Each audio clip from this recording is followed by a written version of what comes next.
So my wife just landed a job at an accounting firm. Pays pretty handsomely, plus the commute isn't too bad. I wish there was something else interesting enough to share. So anyways, my wife's boss invites us over for dinner. Meet the man behind the woman, if you know what I mean. So she doesn't really. I don't think my wife thinks I'm the most upstanding guy. You know, I might be a little embarrassing sometimes, and she was nervous that I was gonna be weird around her. Cole, don't embarrass me in front of Mrs. Bishop tonight. I don't want her to think I'm married to a loser. Why would you even say that, Sammy? To be honest, the odds weren't really stacked in my favor. My wife's boss is kind of a, feminist woman. She's never been married, never had kids, probably hasn't shared the bed with anybody in a few years. But whatever. I figured I'd do it anyways. I gotta treat the lady nice. So we're driving over to the place, and Sammy's giving me the whole spiel about how not all of my jokes are appropriate enough in certain settings. You know what I'm saying? And I could offend her if I say the wrong thing. Just please don't tell the one about your first dog. Fine. Or the one about your dad's colonoscopy. Whatever.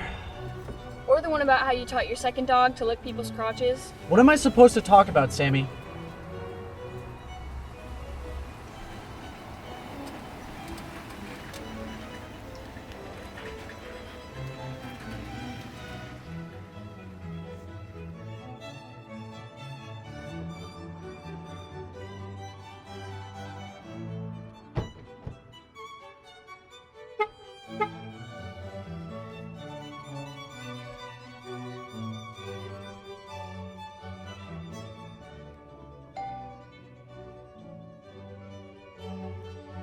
We arrive right on time. Mrs. Bishop opens the door, takes our coats, gives us some drinks, and invites us to the table for dinner.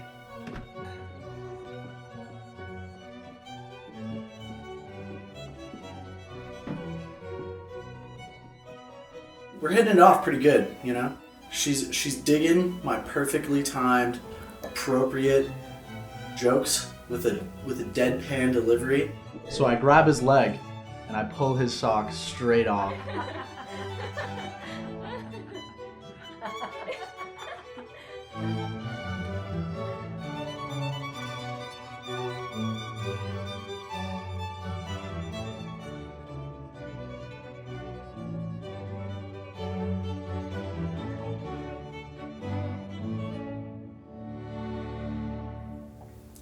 I was totally comfortable with the boss lady, She kind of reminded me of my old third grade teacher, Mrs. Driscoll. I miss her.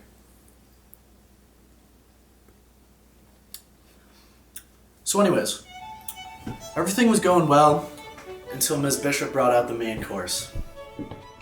Well, here's dinner. I hope nobody here is a vegetarian. Wow, I'm only a vegetarian if you consider cows a plant.